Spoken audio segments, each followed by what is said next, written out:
All right, come on, everybody. Welcome in. It's House Edge Live. Johnny here from Casino Gaming Central. I'm trying something new today. So if I could get comments during the show, I would really appreciate it. Basically, what I've done is we upgraded our streaming software. So I'm going to have some issue with the buttons, of course, getting things to work right. But it now allows me to stream both like normal, like widescreen, like we always do, and vertical, like phone optimized at the same time. So it should be. I think what's going to happen today is the show's going to be out there live twice. So you might be seeing it on your vertical or on your horizontal. Do me a favor and let me know as you're commenting how you're watching it. Are you watching the vertical view where I'm kind of like in the middle of the screen horizontally or vertical like this, or if you're watching the normal wide one? Let me know what you're watching, how the sound is, how it feels, and as we go through the show today, how it feels. YouTube claims that it's going to be a good thing to have, the option. I don't know yet how YouTube shows it to you. Like, how do you know which one to watch? You know what I'm saying? Like, if they had the same title, the same description. So how do you know, or how does YouTube give you the one that you're supposed to see? I don't know. So anyway, let me know what it was this morning when you saw it in your feed. How did it show up to you? Automatically vertical or automatically horizontal? And I'm just curious how it was. If it knows that you're on a TV or on your whatever. So yeah. With that said, let's go ahead and hop in and again, wish me luck here that I get the buttons right, because it is the first day. This is House Edge Live. We are in the ABCs of gambling, and the reasons why we do this thing, right? And I think I have to remind myself and y'all every single day the why behind it all, right? It's that casinos only exist to take all your money. That's it. Their entire job is to bankrupt you, right? Their business model is to take all of your money and really give you nothing tangible back, right? It's entertainment.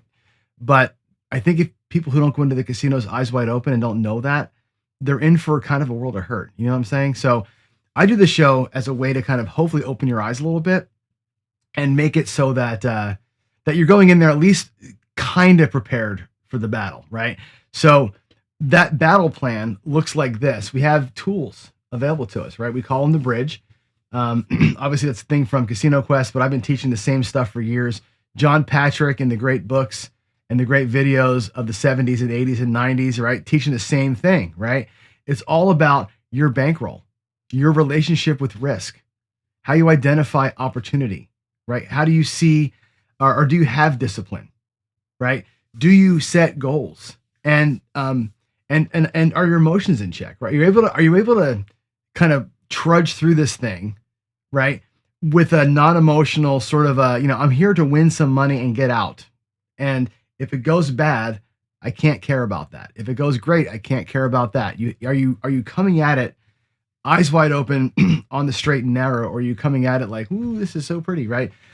These things matter, right? And I argue with math guys in comments and emails all the time, right? I argue with them all the time about this kind of stuff. Like these things don't win you money. There's no changing the house edge. But these things do help you lose a lot less. They help you not go on tilt. All right. Stanley says, vertical looks goofy. It's too slim. Yeah. All you can do, like, I can make it a little wider. Like, I can make it a little wider, but there's not much. I don't really, it's hard to tell for me what you can see as I do this. Right. So let me stay there with me, Stanley. I'm going to go ahead and unlock this. If I do this, right, it makes me a little bit bigger and wider. I can maybe move the words down a little bit like that. How's that? Is that a little better? I mean, it's not much. I don't have a lot of room here to move things around really, because it gives me like a little border where I have to guess the phone is. So I'm trying to make it like, I don't know, make it fit the best I can, I guess. All right, let's hop into the ABCs. Here we go. All right. So the ABCs of gambling, and I think you're not seeing that. You're supposed to see this one. You see that? All right. Today we're on the letter N, and the letter N means numbers don't lie. We're gonna repeat ourselves a little bit today. We're gonna do a couple of new definitions for you, but really today's about understanding that the casino is trying to bust you in advance, right? But they're not hiding anything. And I think this is an important piece, right? I think I give them a lot of crap, the casinos, right? Because they are trying to bankrupt you, but everything is there. Like the house edge is published. The odds are on the table, right? The pay tables are right there on the machines. Everything you need to know, they're giving it to, like, they're literally giving you the script, right? Knowing that they have the hammer. That's how cocky they are, right? They're betting you're not going to bother giving a shit. And honestly, they're probably right most of the time. Most players walk right past the math like it's wallpaper. They play games they don't understand. They make bets they can't calculate. And they wonder why the results don't ever change. So let's try and put a little bit of a fix on that today if we can. I want to cover briefly some of the numbers everybody should know without looking them up, and things that I'm going to give you some homework on that, right? The naturals that win automatically across different games, blackjack, craps, baccarat. And we'll look at some never bets, what I call never bets, things that really fund everything at the casino. It's crazy. And the negative progressions, it's a trap. It's a good game, but it's also a trap. So we want to make sure that we give you the truth on that. And I hope Waylon's here today to kind of maybe talk about it and chat a little bit with us too. Anyway, numbers don't lie. So they don't care about your feelings. And once you know them, you can't really unknow them. So anyway, here we go. Let's hop on into it. All right. So yeah, David says I'm seeing vertical on my phone and horizontal on my computer. That's actually pretty. Oh, that's not weird. That belongs down here. Wow. See, that's weird. That's good. That's actually, I'm glad that's the way it should be like that. Like the YouTube should have automatically recognized what device you have and give you the right feed. It's weird though, when I see my end of it, I see both videos as two separate things. So I don't like the vertical either. I think most people probably won't like the vertical feed. But they tell us we're supposed to do it. So I don't know, man. I don't know. I'm just following the rules here. So we'll give it a week and see how it works. All right. Here we go. First things first. Numbers to know. Okay. No, let me give like a little quiz here, right? Just a little, we've done it before, right? No, don't use your calculator. Don't think, just off the cuff answer, right? What is the house edge on blackjack with perfect basic strategy? Just type it in, right? Next question is, what about the pass line and craps? What's the house edge on the pass line and the don't pass, right? Just type in the house edge on those things if you can. How often does a dealer bust when they're showing a 6? What's the bust rate for the dealer when showing a 6? Okay. If you have to think about any of that stuff, they should be right here, right? Automatic to you, right? If you have to think about them, then you've got some homework to do. And I know that I mention the same 4 or 5 of these every single day, right? There's hundreds of them, right? There's the dealer bust percentage on a 15, a 13, a whatever, right? You have to know all those numbers because you're playing the games. You put money out there, right? With odds you don't know, you gotta be careful, right? The numbers aren't really trivia. They're the decision-making, they're shortcuts, right? But you know a dealer busts about 42% of the time with a 6, right? Standing on a 12 isn't a gamble anymore, right? It's a strategy. You've confidence there. You got a pretty good shot of that dealer going over, right? And you're standing with a 12. You have a bust rate as well on that one. When you know, for example, that American roulette, every spin is the same house edge, by the way. It's 5.26. Every single bet on the roulette table is 5.26, right? That the red and black, the 50-50 bets are 5.26 house edge. On craps, the pass line or don't pass, also roughly a 50-50 proposition, it's 1.4, 1.37, right?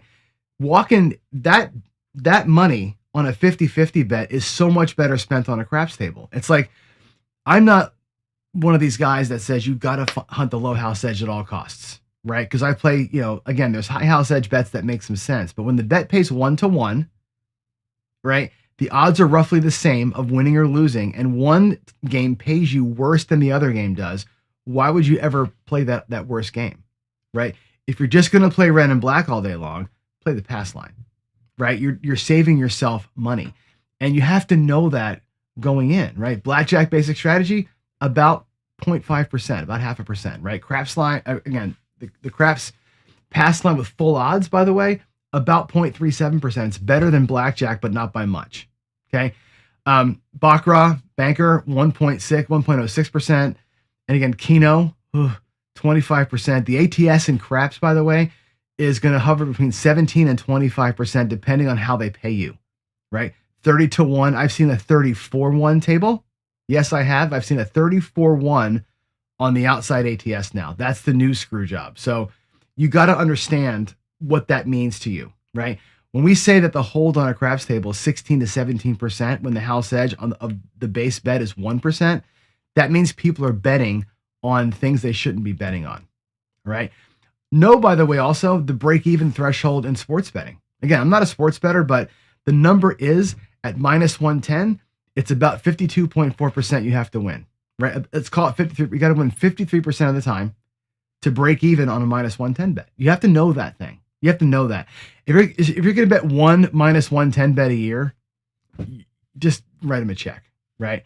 So again, these aren't numbers that we calculate at the table. They're numbers that you got to know, almost like your phone number, right? They live in your head. So when the moment comes, right, you have the right decision kind of at your disposal. So know those core basic numbers if you can. All right, next up, we're going to do the never bets. Okay, these are the Hall of Shame. These bets are so bad, most of them. Making them should come with a receipt showing how much money you've donated to the house, right? For example, the tie in Baccarat, right? I've watched so many people. It pays 8-1. It looks great, right? The edge on that bet is 14.5%. 14.5%. And I've watched people with their little cards and they're doing all the thing there, and they all go and they put $100 on the tie. Like they know what the hell's coming. It's crazy town, right? That's why the casino gives you the little card. You can write down your little happy road on the Baccarat table. They don't give a shit. That's a terrible bet. It never works out. 14% edge pays 8-1. Okay. Right next to it, the banker has a 1% edge, right? You're paying 13 times more for the privilege of winning 8-1. You think about that for a minute, all right? Another Hall of Shamer is the big 6 and 8 in craps. I think all you craps players out there know this. There are people who watch my shows who don't play craps, right? When you see the big 6 and 8 on the craps table, don't touch it. It's a convenience bet, okay? You're betting the shooter rolls a 6 or 8 before a 7. The house edge on that bet is 9%, right? The insult to that is you can make the exact same bet for the exact same amount of money up in the box. You can say place the 6 or place the 8. Pay 7 to 6. So you got to bet $6 instead of 5, right? House edge up there, 1.5%. Again, same outcome. The 6 beats the 7, but you're getting paid, or you're paying almost 7 times the money in edge to get the same bet, and the payment's worse. You're betting 5 to make 5, or betting 6 to make 6, betting 6 to make 7. I mean, it's a big difference. So if you see somebody doing that, right, your job as a craps player, get them off that bet. The only time that bet is valuable is if you're at table max. If you're at table max on your other bets, that's an extra bet you can make with your profits. If you want to get more money out there, that's the only time that bet's even close to being worth it. All right. The next Hall of Shamer is insurance in blackjack, right? They got an ace. You can quote unquote protect your hands, and it sounds prudent, right? Again, a 7% house edge on that bet, right? You're just giving money away. Insurance is a side bet. You should know this, right? Most side bets carry 5, 10, 20, 30% edges. Most of those side bets, insurance, it's just a side bet that you can make after you see a card. That's all that it is, right? It's a side bet that you can make after you see a card. It's insanity, right? You're not protecting anything.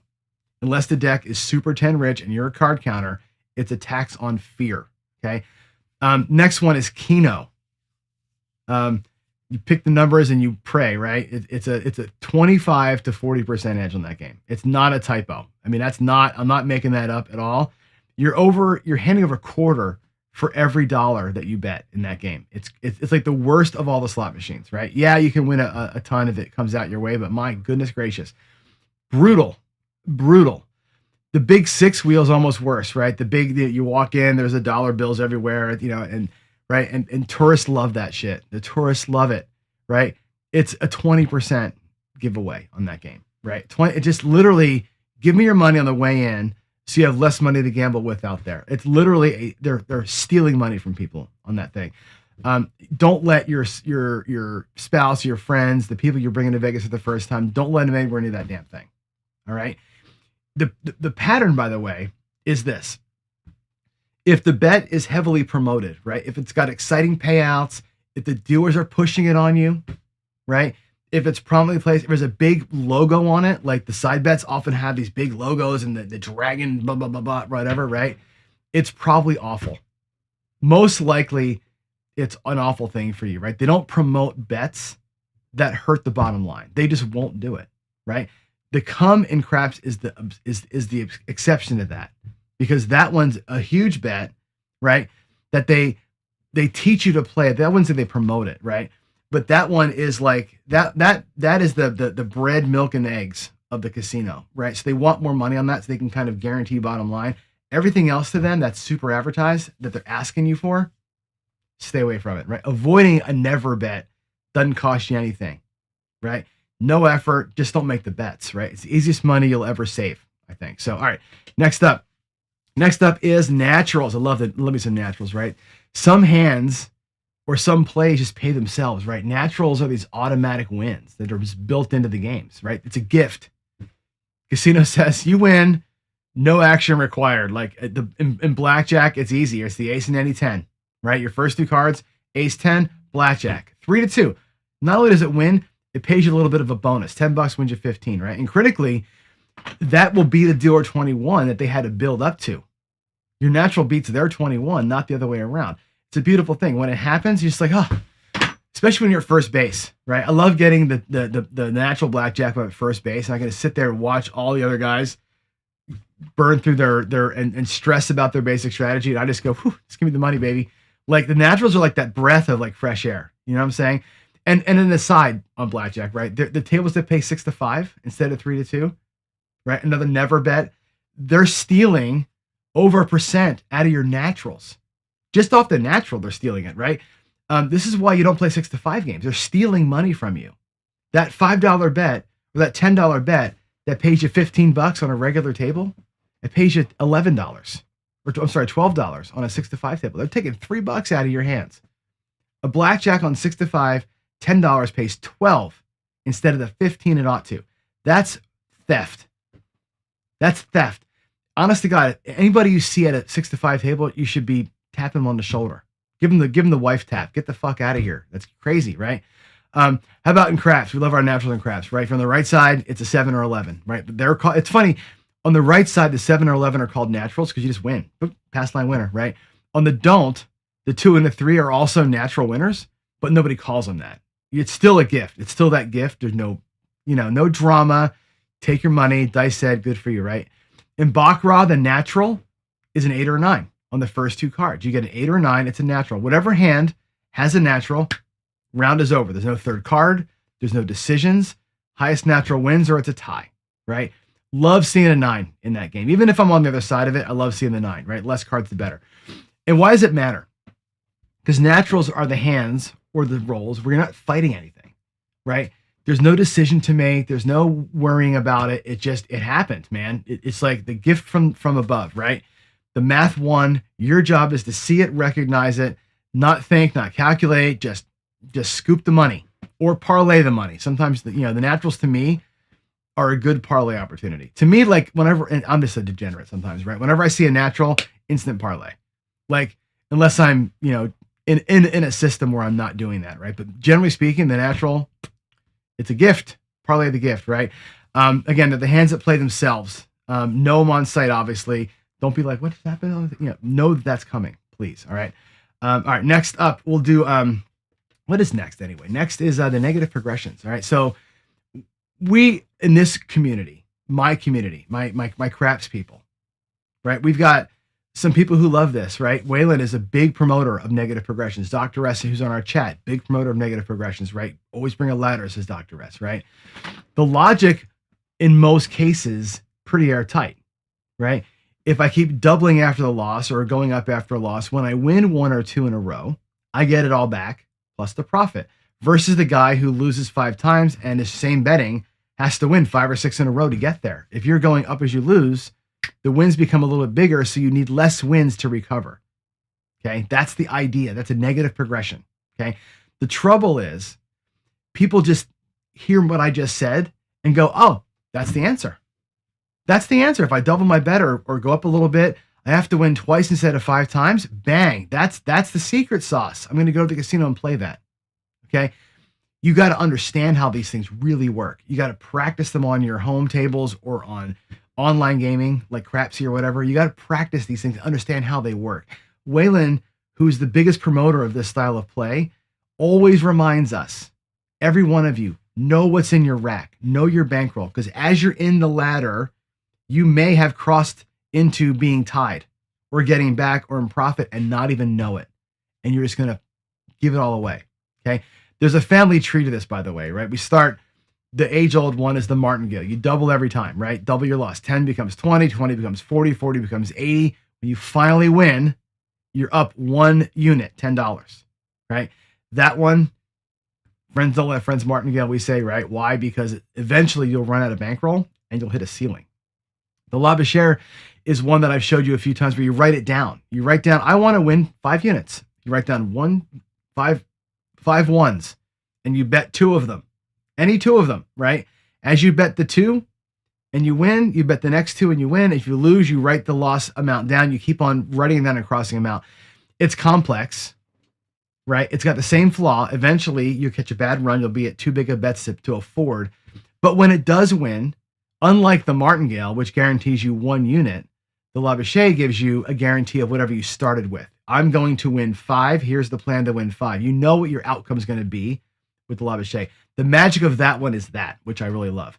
A lot of guys play the Fibonacci now. The Fibonacci's gotten more popular of late. It's super complex, right? It's a math formula. Actually, it's a question I used to ask on interviews for computer scientists, right? Write me the Fibonacci code, right? It's basically you're betting the sum of the last 2 outcomes, right? So if you lose. You're at 2, you're winning, you're betting, plus 1, 3. You bet 3 plus 1, it's 5, right? You kind of work your way up this ladder. Those bets get really big. And when you come back down, you don't come all the way back down. You come back down partially. And I think you come back 3 steps and go back. You will drive yourself nuts. If you have even an Advil while you're trying to play the Fibonacci, you're going to get lost in the sauce. It's very complex.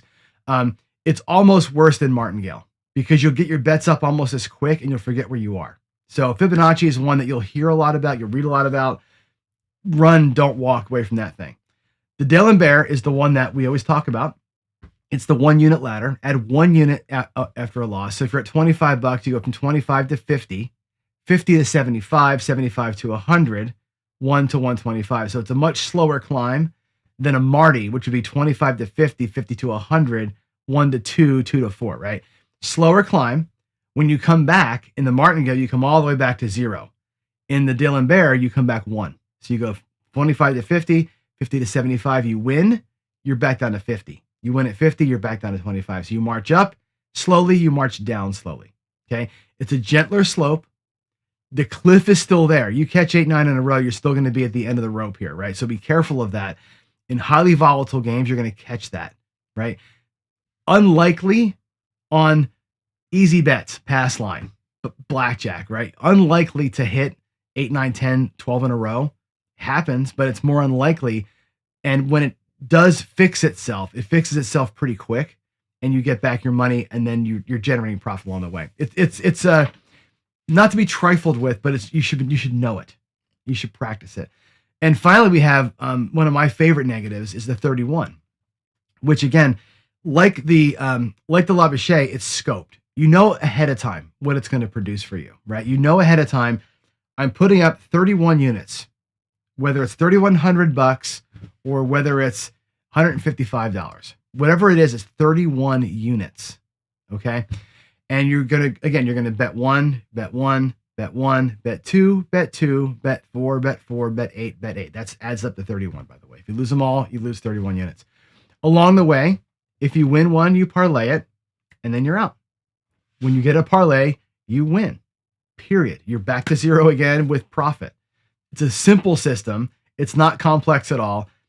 Like the ladder, you know where you're going and you know how you're coming down. It's very, very well defined. You don't need an abacus to do it or paper. You just do it.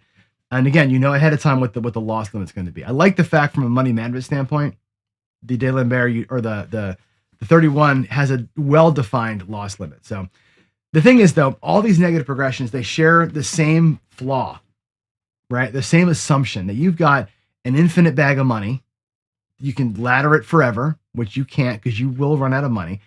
The other fatal flaw is that there's table maxes. So at some point, you can't get past a certain level. You can't go 10 levels into a ladder at $100 on some tables. 1 to 2, 2 to 3, 3 to 4, 4 to 5. In Seattle, I'm out of money. I'm at table limit. Maybe 5, 6, 6 to 7. If it's a 750 table, you're out, right? You hit the ceiling at some point. And once you hit the ceiling, you're going to lose. Once you hit a ceiling, a table limit, there's no getting out of it, because any loss when you're at table max and you're supposed to go further represents more loss than you expected. And working your way out of it's almost impossible. Okay. These things work really well most of the time. You might have a 95% win rate, but the 5% of the times you lose massive bankroll. Winning 100, 200 at a time, losing 10 grand when you lose, right? That's the thing that I think people don't realize. And that's why Waylon, when he talks about this to you, preaches, know what's in your rack, know what's in your bankroll. There are times when you may be out there approaching table max and not realize that if you pulled it all down, you actually already made it back. But I think people get stuck in the sauce and they're trying to like work the system and not realize where they are. So that's why I say these things sound like the panacea. This is the answer to gambling. But if you don't practice it, if you don't work it, you don't understand how it actually plays out with real money, you're going to lose real money at it. So I implore you, if you're going to play a negative progression, eyes wide open, lots of practice, lots of tools out there to practice with. You really have to know where I can't stress it enough, right? You've got to commit to some things. Have enough bankroll. Commit to the top end. If I'm going to go an 8-step martingale or a 9-step ladder, have the money and don't get scared at level 6. You got to commit to it. Find a table with the ceiling that'll let you go as high as you need to. Monitor your bankroll, reset the second you get even. Get the hell out of there if you get a chance to, and be ready for the disaster. Pucker up, but know that eventually you're going to have to eat one. And just be ready for it. Just be accepting of that.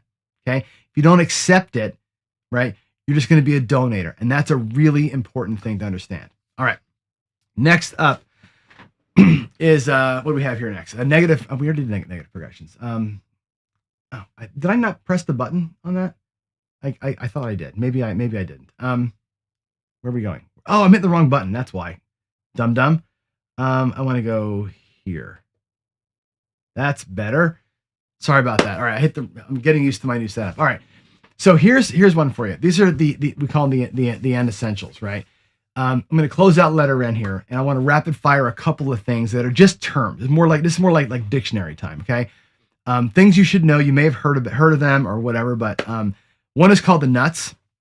It's a poker term for the best possible hand given the board. Okay, if the community cards are ace, king, queen, jack, 3, the nuts is the 10. You got the unbeatable. You got the straight. Right. Knowing when you have the nuts changes everything. Right. This is what separates poker players from gamblers. Right. Real professionals, and this is why I'm not one of them. Right. I have not studied the game. I'm not really good at knowing the whole board and everything. Right. But if you know it, right, here's the thing. You're not really hoping to win. And I think professional players play this differently, right? You can't lose, right? You're not playing for the hammer. How much money can I extract, right? The trouble is the nuts can change depending on what's on the board, right? Nuts at 3, nuts at 4, nuts at 5 is different, right? The unbeatable hand may turn second best when the river pairs up on the board and somebody pops a full house on you, right? You just don't know what's going to happen, right?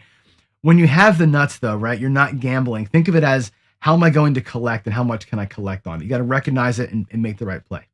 Next N word, no limit, is exactly what it means. There's no max bet, right?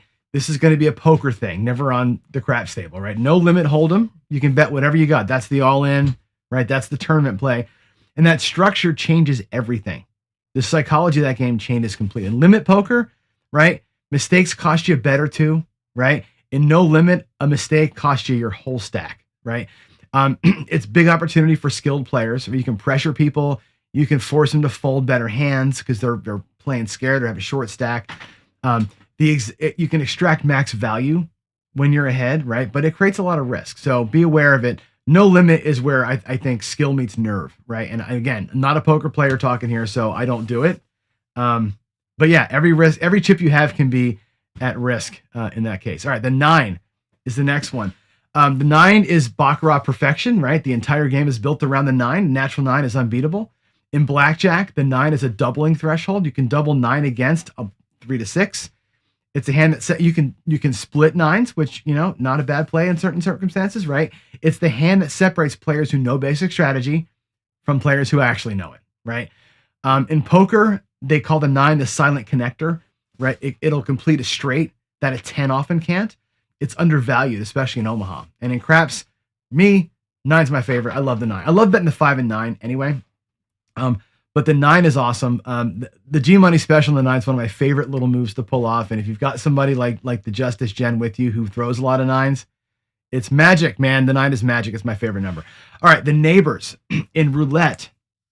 In European roulette specifically, you cannot do. And by the way, you can't do this bet, the racetrack bet, in American single zero. Only in European single zero. The neighbor bet is a special bet that just covers a number plus 1, 2, 3, 4, or 5 numbers that are on it, like on the wheel, right? If they're physically adjacent on the wheel. So the 7 and the numbers that are kind of near it, right? You bet 17 in the neighbors, you're covering the 17 plus 2 numbers on either side of it, right? That's 5 numbers.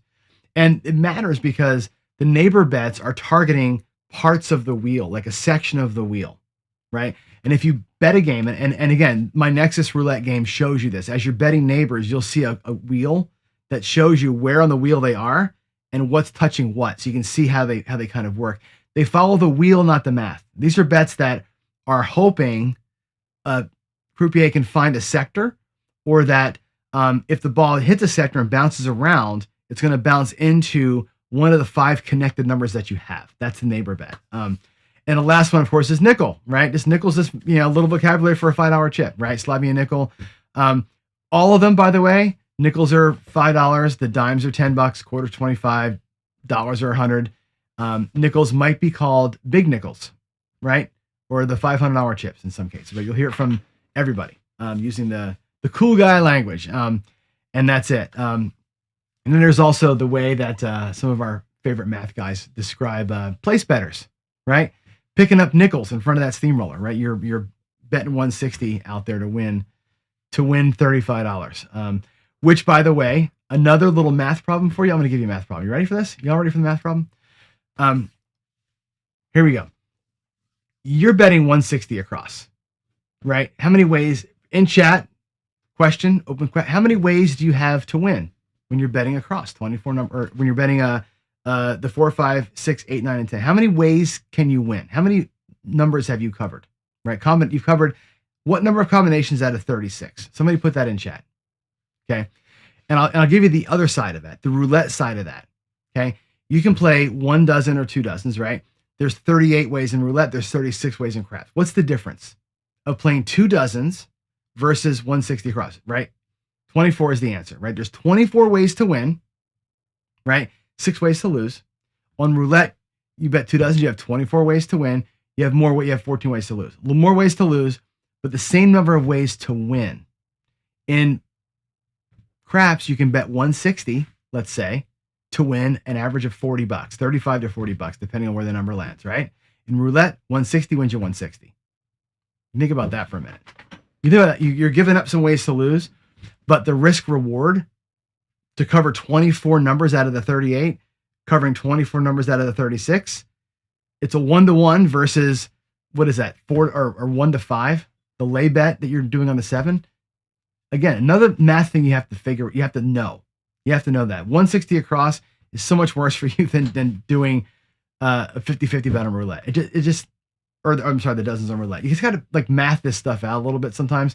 I'm going to run a little sim one of these days where I run that exact pattern versus that pattern side by side. You'll be shocked at the difference of it. All right. I think that kind of covers all the mathy stuff, all the end stuff. Let's go ahead and close it out here. What I hope you take away is this, right? The math is public. They're not hiding the edge. The odds are right there.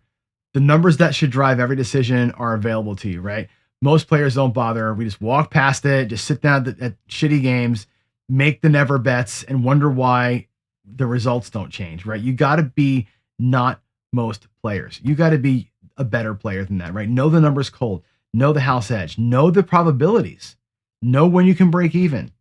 They should be instant recall, not calculations, right? Eliminate your never bets.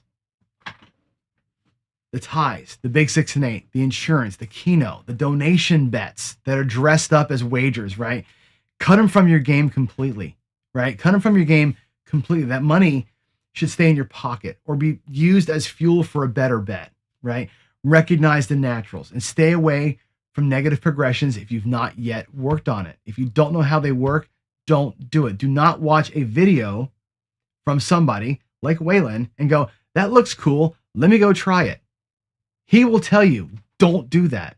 Waylon's the first guy to tell you, do not try it unless you've done it. You've got to work it. You got to see how the thing works, know where the holes are, and know when the pullback is. You have to practice that. You cannot just go, sounds good to me, let me run in. The casino loves watching people try it out on their tables. All right. Numbers don't lie. They don't negotiate. They don't care about anything. But once you know the numbers, you can't be fooled by them. Okay. Next time, letter O, optimal play. We'll talk about odds, overconfidence, and why knowing the right play and making the right play are probably two different things. And until then, I again remind you, know your numbers. Know your numbers, everybody. All right. I think that's kind of it for the show here. I think, do I have anything else left for you?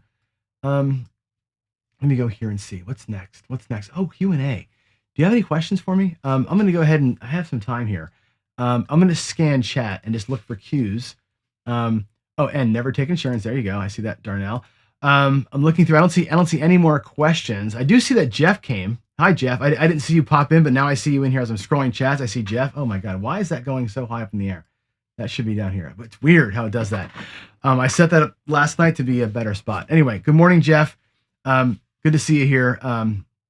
Let's see. David Allen Scully says, don't fall for the extra bet. Just play the games as they are. I say this all the time. All the time. Play it straight.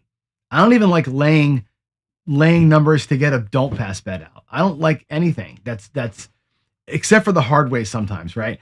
I just don't like the excess stuff, right? Play a clean game. You're giving up the edge anyway. Don't give it up twice. That's a big thing, right? Off the Keno to unwind. Keno's worse than Keno. You can't even say just play roulette. Keno is like the worst possible thing. Like it's I don't get it. I just don't get Keno at all. Dr. S, they should create a new bet in craps, even a rod, and let them take the 5% commission on winners. That's interesting. Actually, it's like, these are the kind of things that become side bets if certain people watch the show. So, David, I'm sure, is under on Keno. I mean, there's no question. He's way under on Keno. And he'll be the first to tell you that. He likes it. He just likes the game, right? There it is. All right. So James never said the big screen rules. Why are these things popping up in there? Who else, by the way, was able to try the vertical view? So the vertical view has got, me on top and the words down below. It's designed to look good on the phone. If you don't like it, that's fine. Let me know you don't like it. I can stop doing it. It's just because YouTube tells you should do this, and my software now allows for it, so I can do it both ways. So I got to figure out how to make that work. Ryan said, I'm not liking the new way. You don't catch it often, but you watch every day. So there's two. I think it's picking the device. I think it says if you're on a phone, you're getting the vertical. If you're on your TV or your computer, you're getting the wide. I think that's how it works. Have not done research. I just flicked the switch today and gave it a shot. So, all right, guys, I am out. Y'all have a great, what is today? Today is Tuesday. Have a great Tuesday, everybody. I'll see you tomorrow for a hump day episode with the letter O. Hump day, letter O. You do the math. Love y'all. God bless.